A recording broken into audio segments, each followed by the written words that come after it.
And I've never had this. 22 minutes. He's on the camera filming 22 minutes, and this deer's 20 yards, and he's a mid-50s stud. So finally, he took like maybe a half a step, and of course, the ansiest can be, oh, I can squeeze it in there. I think if we have one chance a year, and that deer was at 50 instead of 40, I want the opportunity. I want to kill him. And because, again, most years, that's it. It's one chance. So if I can better my odds, I'm going to do it. And we only got that deer one time, and he is literally on the next farm. I thought he would be moving on us, and it just didn't happen. It makes me think you really have to get a buck out of his home range. I think it's very hard to do.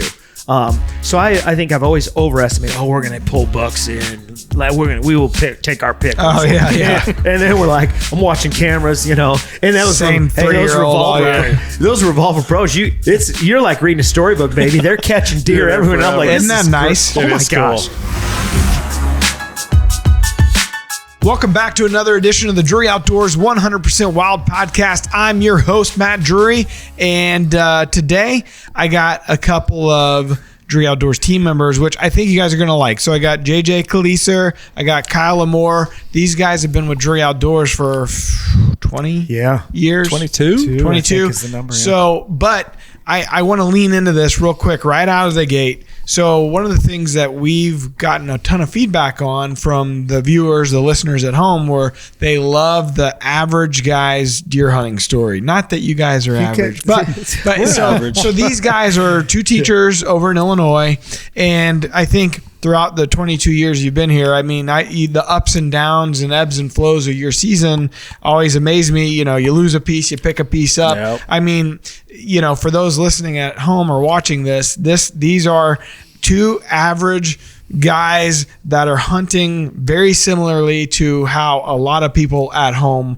and listening to this are hunting. So I think the misconception a lot of times is like, oh, everybody's hunting like Mark and Terry or on a Drury team. Most of the Drury team guys are not. Nope. I mean, there's a handful that may be big landowners or have bigger pieces, but by and large, average guys going that have day jobs that are going out and filming and trying to pick up a piece of ground or a piece of dirt and go from there. So these guys were in studio and shooting some interviews for Natural Born, one of our TV shows.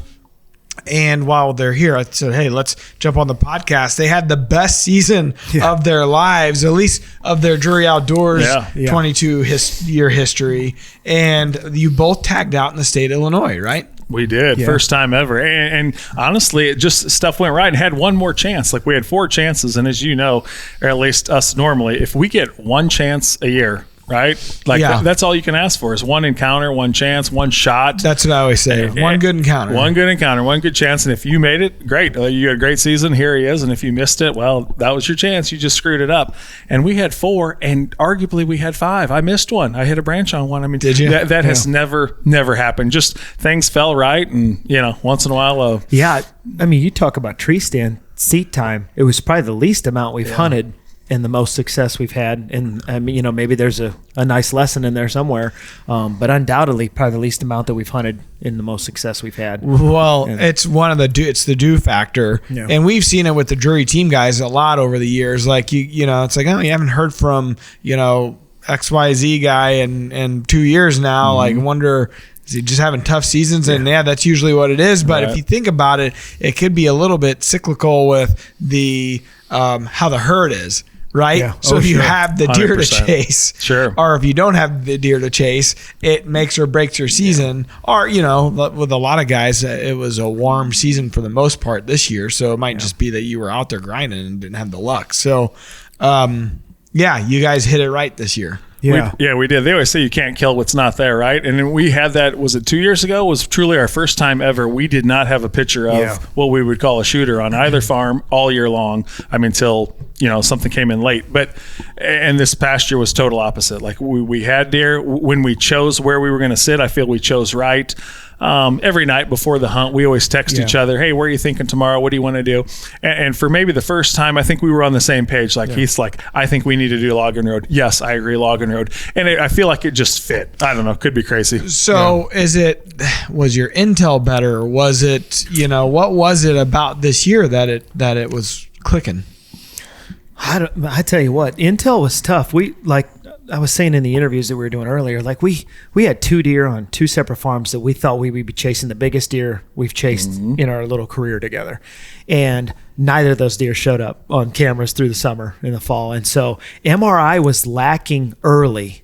And then I think it just, it started hitting. And then I felt like we got in a flow of things. But early we were struggling. Like October, man, what do we hunt? Maybe not, but two, 3 times. It just wasn't there. Well, but it was also 80 degrees. Bingo. Yeah. I mean, it was hot as hell. So there, it's a combination of they're probably not moving as far because they're going just strictly like they're eating acorns. So if you're not in the right spots in the timber with your cameras, you're not getting the intel. Yeah. Right? It's not like you got some big destination food source they're hitting. And October's always junk for us. I mean, we learned that the hard way. I mean, I think back to Dream Season 3 days, like you're just so, and I think we were on this last time, we're so pressed. You just hunt. Yeah. And then if you truly take a step back and you think, how many daylight photos do I have of mature deer in October? Man, I could count them on one hand, like just very, very seldom. So we're slow learners, but we've kind of stepped out of October, let it go. We don't have Mark's farm. We don't have Bill Winke's farm or whatever it is.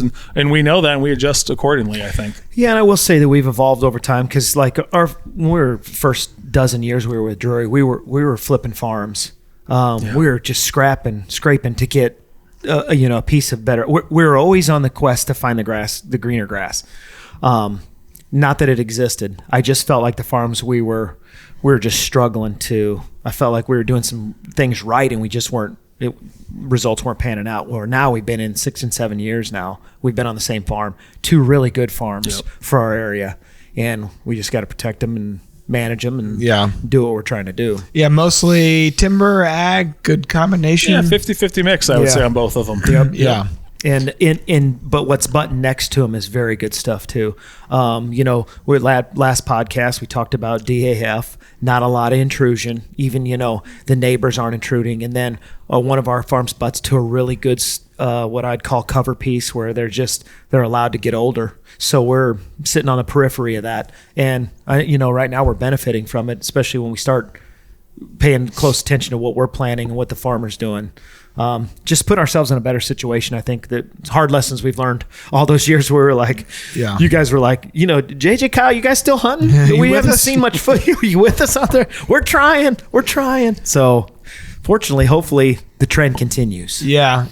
It's so this past year, so 4 total, 2 big deer for each of you. That was what was probably the most surprising because, you're always good for 1 or 2 good really big deer. Semi-pro deer. Yeah. But you were all 4 were slammers this year. They were. We were just talking on the thing. Like, if we had to do it over, I would shoot every one of them again. No qualms. No get down to them being like, boy, it's not bad, but maybe one more year. Like, none of them. I was just so happy with all 4 of them. Everyone was of age. Everyone was of quality. And they're great. It's funny, in that last hunt that we were successful on January 12th where I killed a deer called Triple H, which was a mid-50s deer.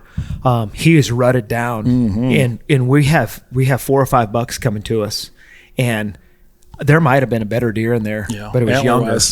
We felt it was younger, but this guy we knew him from earlier in the year. We knew he was the older class deer, and boy, he didn't look it because he's probably lost 30 or 40% of his body weight, but we knew who he was. And we were able to take him. But the 3 or 4 other deer that we saw that night, we're like, hey, next year's looking good. Yeah, good. So, because that's the concern. It's like, okay, we killed 4 good deer on 2 properties. What the hell is left?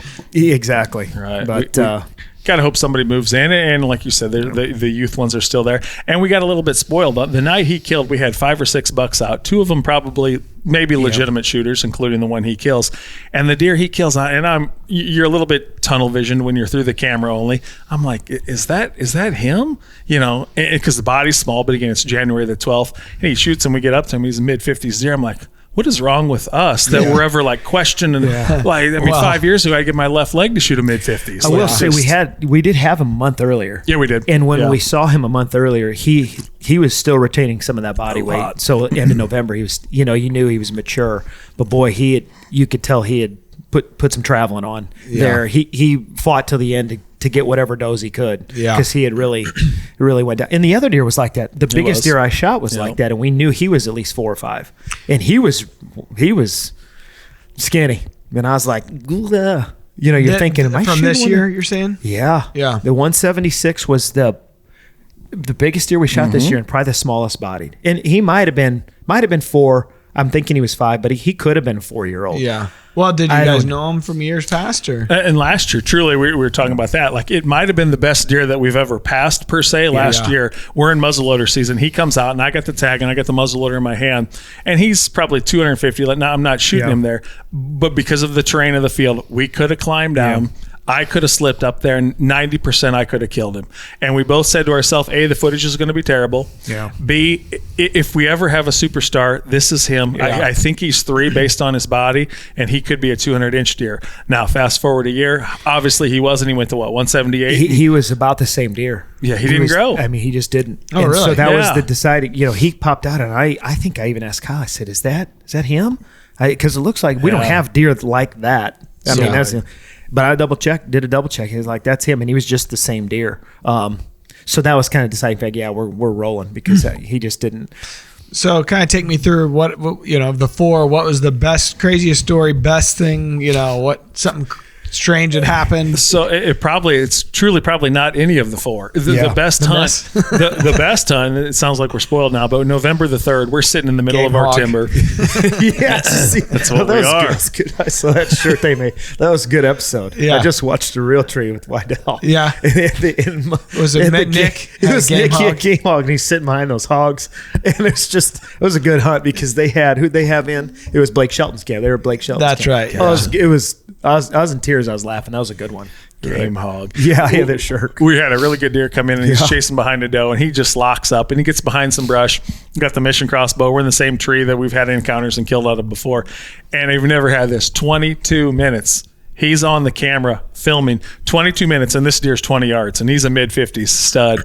And I'm like, so finally he took like maybe a half a step, and of course, the antsiest can be, I can squeeze it in there. Tink, and I shoot, and I hit a freaking branch, and away he goes to live another day. But that hunt, I don't think we've ever had a quality deer like that that close. And at the end, I'm like, run away, just spook and get out of here because I'm tired of looking at you, or we got to kill you because this isn't fun right now. This is like too stressed. And I'd press that he's mid-60s. He might be. And he was, I swear, this is the only time this ever happened. I think he knew we were there. He'd look at us, he'd look at the doe, he'd look at us, he'd look at the doe, and I'm just like, what's happening? Because, our wind's going right to him. And I think if anything we do well, it's we don't hunt a bad wind. No. We felt like where our wind was going was the right wind. Of course, that's where the doe went. Yeah. And he's there. And I swear he's looking at us, but he just didn't care. It had to be the first estrus doe. That's kind of our popping point, 3rd or 4th, we feel. And of November? Yeah. November that's 3rd, in that area. If we've seen something happen perennially on the farm, it's right there. Boy, there seems to be the first doe in estrus there, so we like to go there.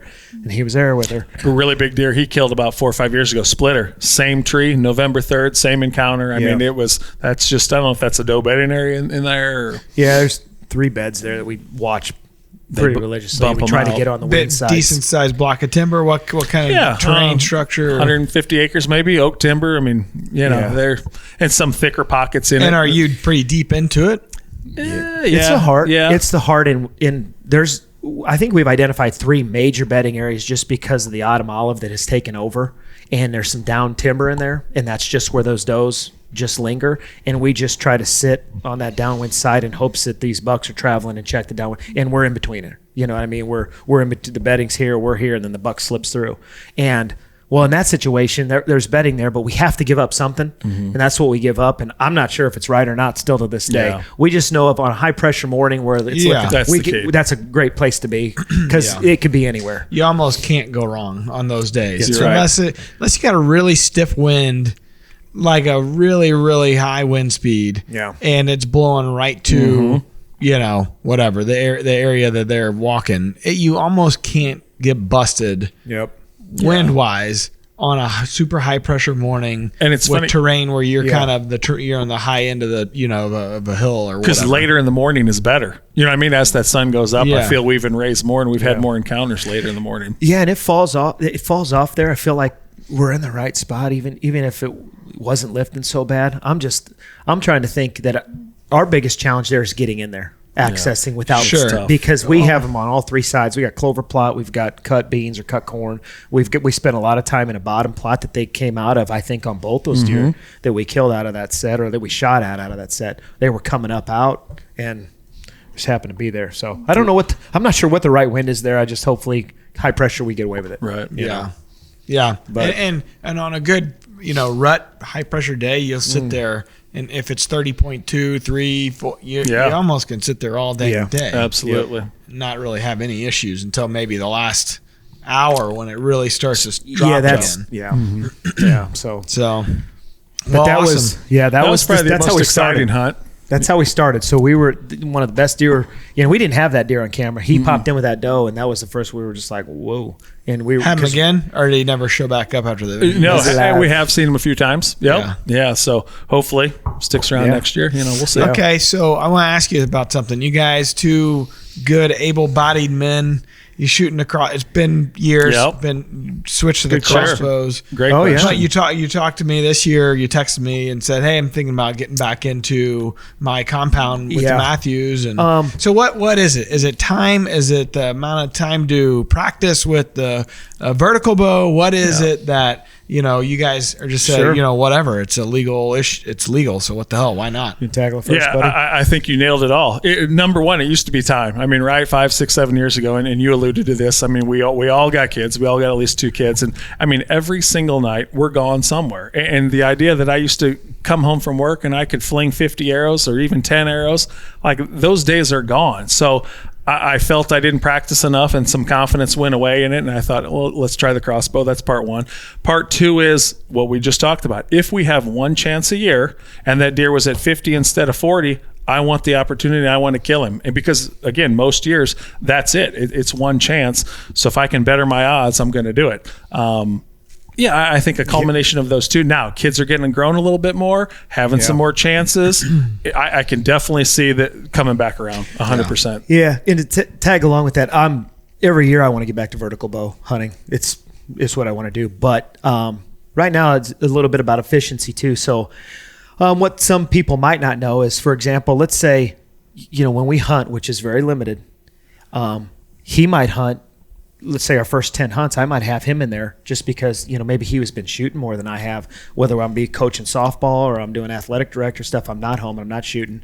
I'm not literally hunting with maybe but a handful of times through the end of November. I'm behind the camera. I'm working the camera. He's hunting. And then finally we make a flip. But I just had a lot better prowess in sticking with getting out every now and then, shooting the crossbow and really having it dialed in. Example would be the 56-yarder I just took on this last one. There's no way I'm doing that with the vertical bow. Not out of sight of a muddy bowl. It's just not happening. Yeah.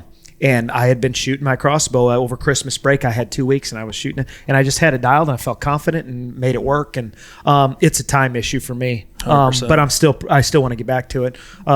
All the time. So I think when more time comes around and I'm in there hunting more and we're hunting more, we'll get back to it for sure. It's just kind of where it's at. But I think the opinions on it have changed a lot over there's some of the diehard guys that are just going to give you shit. Oh, I've heard that. That's fine. It's all right.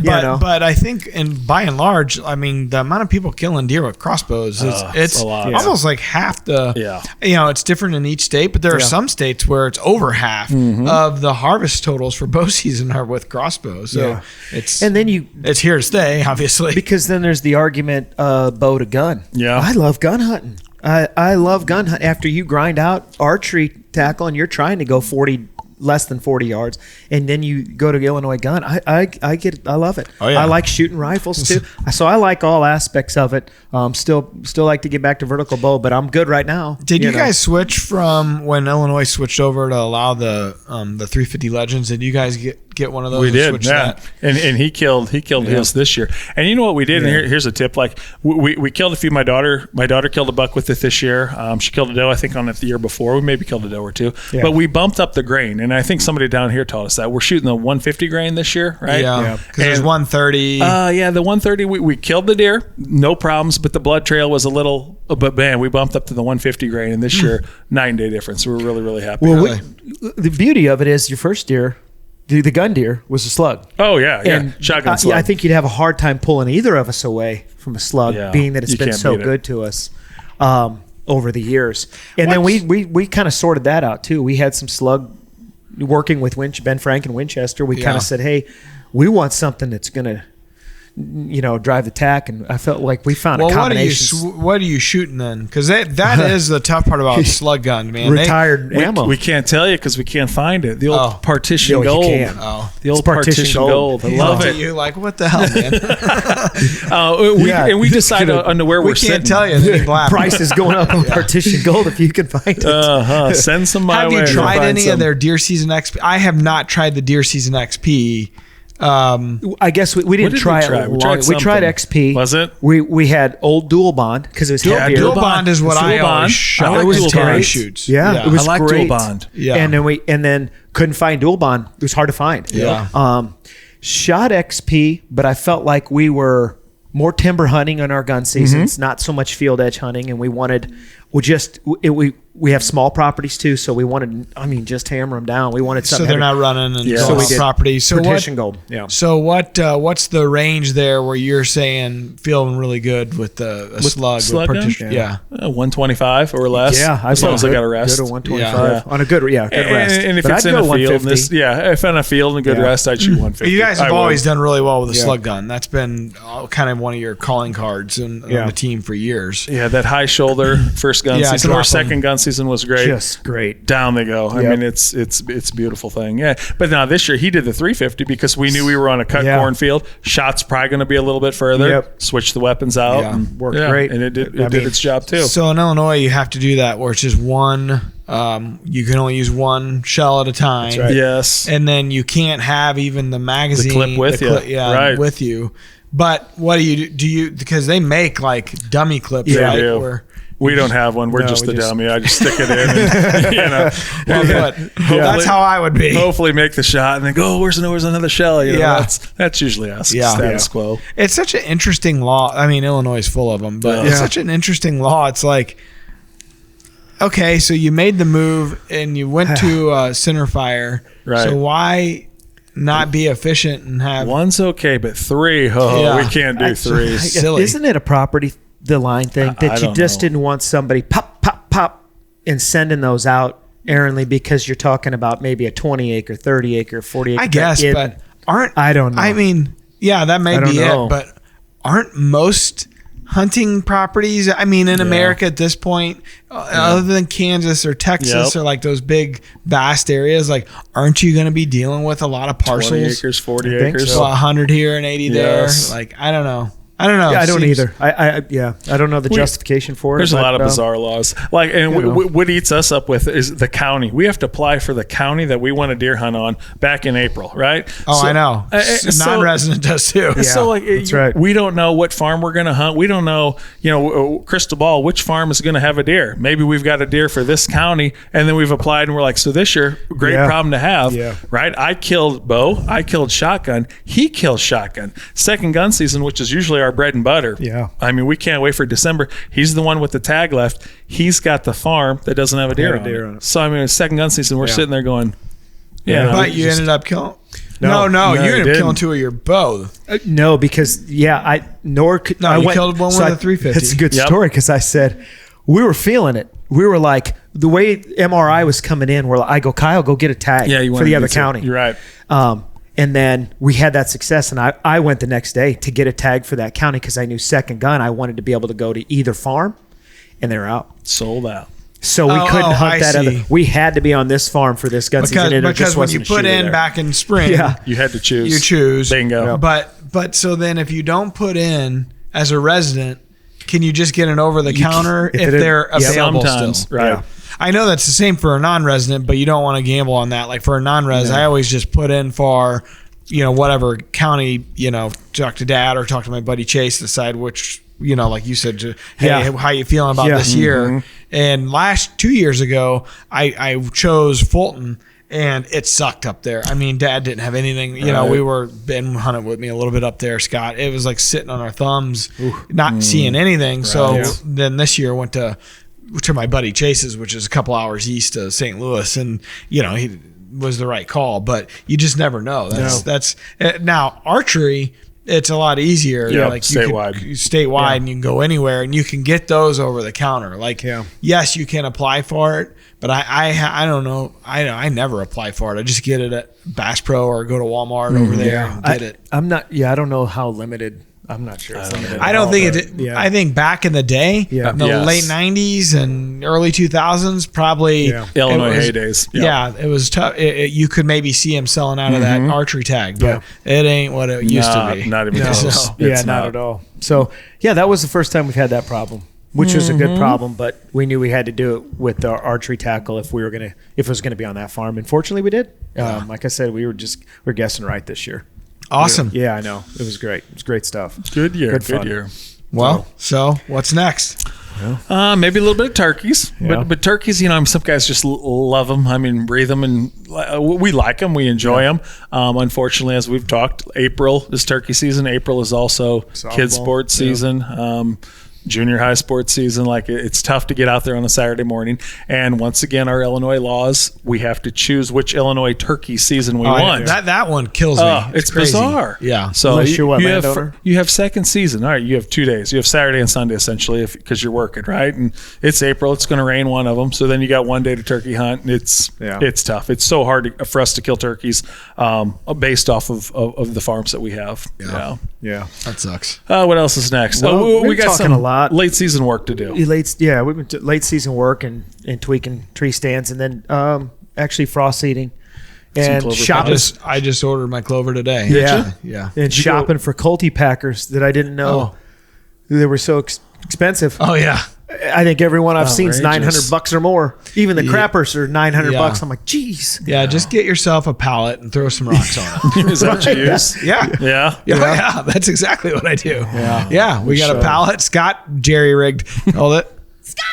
Scott jerry rigged one up one time, and that's what we just started using. We threw like a ratchet strap, and tied it to the side by side, and away we went. Yeah. Well, I went back and forth with the Ranger tires. Yeah, you did. Squish them all in. And we kind of did a compare. That's a lot of Ranger trips. Compare and contrast. But man, food plots have been an ultimate fail. They have. And then this past year was good. It was good because we had the standing beans and we had a lot of deer on it, and we finally got some shooters on it late. We just couldn't quite match up with them, but man, we had good action on it. The weather sucks so bad in August and September. I don't know how anybody ever gets a food if you don't have a water truck. You're right. Yeah. I don't know. Even then, it's such a time-consuming process. That has to be a full-time job. So then seed fertilizer, like even ag lime, everything just went up. Yeah. Price-wise, so it's a gamble, big gamble. I said it last year, like till I was blue in the face.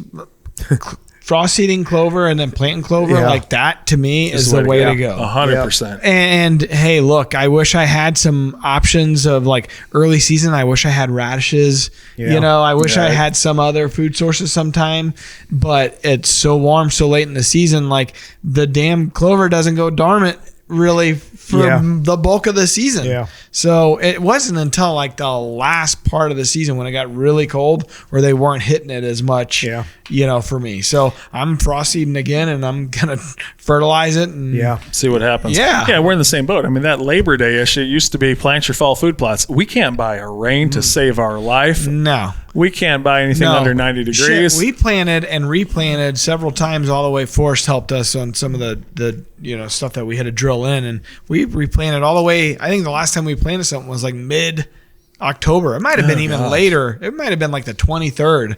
And it's like, this is ridiculous. Yeah. Or I feel we get a 10th or 2/10 because that's when we plant. Ooh, it pops up all pretty. Shut her off, buddy. Now it's going to burn up. The color of this table. By a week later, you're like, okay. Well, there goes tough. It's just it's a waste of money. Yeah, and time and money both. Yeah, fall plots have not treated us well. So we're standing beans and we're clover. And I remember back in the day, Terry used to have. It would be like knee-high, like turnips and beautiful biologic fields, like acres and acres and acres. And it's just like, man, it doesn't rain. You can't count on it. So I don't know. I would love to have like a winter bulbs and sugar beets, and I'd like to have a variety because if you had a variety, you'd be able to suck more in. But at all the entire season. But I don't know, man. I'm going to stick with the clover. I'm with you. In standing beans, and we might have said this in the last podcast too. My verdict's still out for me on pulling power around our area. We get that for green versus grain, a little bit of both. We'll always get a lot of deer on the grain, and then green we always get the flash by. We'll get the flash through for the green on the green. Yeah, Illinois. Dad's been saying that to me forever. They don't stay there. They don't. It's not a drag. And Chase over in my guy hunt with an Illinois says it too. He's like, it's just not the same. It's not. And then drawing power. We have a really good resident deer that's, I would say, not on us, and we have probably the only, we had snow for 3 weeks, and we've got the only standing crop in our area, and we only got that deer one time, and he is literally on the next farm. I thought he would be moving on us, and it just didn't happen. It makes me think you really have to get a buck out of his home range. I think is very hard to do. So I think I've always overestimated. We're going to pull bucks in. We will take our pick. Yeah. And then we're like, I'm watching cameras, and that was those revolver pros. You're like reading a storybook, baby. They're catching deer everywhere. And I'm like, isn't that nice? Oh my gosh, dude, check this out. This is a game changer. So at SHOT Show last week, they launched a live view. I saw your post. I'll be able to show you a little bit because I'm beta testing some stuff. And so this is what Tim and the team he works with, that's what they do. And that live view for the Revolver Pro is awesome. And I think, imagine. Don't quote me on this, but I'm almost positive when they launch it to the public, not a regular Revolver, but the Revolver Pros, they're going to be able to retroactively add that feature in the Command Pro app for you. So you'll be able to go, there's a cost to it or whatever. I forget the price, but it's per month, X amount of minutes per month that you get to be able to do the live view. But man, it is cool. And you can switch from zone to zone. I know. Live. It's like having a security camera. Yeah. It honestly, so I was saying this in the interviews too. We had the Muddy Bowl, we moved it. I'm going to cough for a minute here. Kyle, go ahead. Explain. Yeah, so over Christmas break, we moved the Muddy Bowl because these deer want to come out in the same spot year after year after year, right? But for a gun, it's no problem. It's about 150 yards, kill them, and let's move on. But we knew this year, because of the situation we just talked about, we were going to have to try to be in their wheelhouse. So we gambled, and we pushed that Muddy Bowl over where they come out. And again, we can't move this way because of the neighbors. So we tried to cut them off, essentially is what we're doing. We push that Muddy Bull over there, Christmas time, 23rd, 26th, somewhere in there, and just shut it off. I mean, the cameras go dead for 2 weeks, even though we've got food. They thought, I ain't going to walk by that thing. So something's weird. And so back to the point of this live view, I was hitting on-demand photo. In a certain zone, so I could see, are they just not? They weren't there. No. They just weren't there, and that's a cool feature. And then the night before I shot that deer, boom, they all passed that Revolver. The herd just walked in. That bachelor group went right between the Revolver and the Muddy Bowl, and I said, "Pow, we got Northwest tomorrow night. Same way. We got a chance." It's such good stuff. The fact that you can have a camera catch so many different angles. Yeah. It's like having 6 cameras. It is. So at least having 3 or 4. And the amount of shit that I was missing before, I can't believe it. On food plots. Food plots is huge. That's where it's key, right? I had a clover plot I call the staging plot, and it's kind of in a horseshoe shape. Yeah. And I just stuck one in each horseshoe, one in each side. And the amount of stuff I get, I used to have 2 cameras on that plot, right? One facing kind of down one side and one facing the other. But it amazed me how much I'm missing because they're moving at the far back side of the plot. But now since I stuck that camera in the middle, I'm catching them coming from areas I didn't realize. Yeah. How many times do you sit a food plot, you're watching it sitting in, and you can see the deer. You see the deer on the food plot, the clover plot, and your phone's right here, and you're like, I'm not getting a single picture. You wouldn't have thought that. Yeah. But now that T-post, you put it in the center instead of what you said on the sides, and now it's a brand new game. And we have seen it where I'm still missing some stuff, but it's like my settings. Sure. It's like you got to tweak your settings a little bit, the sensitivity or whatever. And kind of a cool note that I would tell the other hunters is that when each deer we killed this year, we had a picture of him within a day or 2 prior. Yeah. Not necessarily there, but somewhere residually on the farm. To give you the intel. If he's there, he's Strike there. when the iron's hot. That's right. Get in there when you can, because if he's there, Man, that was it. Favorite saying, we cloned it, cameras don't lie. I mean, cameras tell you what's there and they don't. And do they miss stuff? 100%. But man, they're out there all 24 hours a day since July 4th, right? Cameras don't lie. If he's in there, he's in there. If he's not, he's not. Yep. And Definitely what I've learned, though, the hard way over the years is the camera placement is key. 100%. And you can really screw yourself up by having it in a shitty spot and not really realizing it. And it's like, oh, man, they've been walking over here. MRI is still the best. Like, most recent information sitting there and being in your stand. Sure. That's still always the best. But once you got it and kind of see what they're doing, and then you can readjust your cameras, then you pretty much are getting what you need. And that's most this year. We hunted less and invested more time in the truck working around our farms. I can't tell you how many times he and I took the crews, boom, text, hey, here's what I saw. Even if it was just doe groups that were we're in the middle of the rut or tail end of the rut where we thought maybe the doe group was, somebody might come into estrus late there, put us in the right spot, but we spent less time in the stand and more just hoofing around and or rolling. And I think maybe we didn't do that enough when we were younger. We because we would hunt if we had extra time. We would hunt, and we felt like we had to be out there. And now it's it's only an hour home. My wife, and kids are not saying, "Dad, where are you?" all the time. So nobody's asking about me. Nobody cares about me. Yeah, you start feeling guilty because, man, I'm gone a lot in November, and so. But hey, you trained them. Now they don't care. That's right. Now I'm like, hey, kids, get your binoculars. We're going. There you go. Deer cruise again. Yeah, right. Hey, this is real quality time, Dad. That's right. I haven't tried to bribe them. That's right. I'm like, I'll get you, Reese's Pieces or something. I'll stop at the gas station. Can we stop at the gas station? Yeah, right. That's usually what they ask. Exactly. Well, I appreciate you guys stopping in. It was a good combo as always. Love having you guys in. Yeah, great season, awesome season. I expect to see nothing from you guys next year. Right. That way it'll be a happy, how about a couple of years? Pleasant surprise. Right? Give us 2 years. 2 years grace period. No, that deer you missed, I'm expecting to see next year. Should be a big deer. I hope you're right. We'll see. Be a beauty. So, thanks for having us. Really appreciate it. Any closing thoughts, boys? I got nothing. Go ahead. I just appreciate you having us up here and taking care of some of the video stuff and hanging with us for all those years. A lot of years. That we said, no, we'll get there. We'll get there. You guys have been pretty solid the last few years. I mean, that's 4 or 5 have been very, very solid. Do you remember when knock on wood, this boys. has been a lot of years ago. We were down at the Drury fall meeting, right? And Mark's up there blabbing. We need to know, like the editors need to know how many kills we're going to have. Note cards. You're right. And so you had to estimate. You had to estimate. You had to guesstimate what you would kill, of course. And there were, this might even been like Lindsay's days. Like Lindsay's were in there, and $6. And these guys are turning it. And I still remember, like he called us out. He's like, Kyle and JJ, one doe. Just put it down. I wanted to say Jack, and I was just like, one doe. That hurts. Mark. I might shoot a 120 because of that. Just so you know that. Look, we can't all hit our stride right out of the gate. That's right. Some of us takes us to progress. So slow learners. That's right. Bingo. That's right. Oh, man. I'm still there. So well, we appreciate you guys for sure sticking with us. Absolutely, man.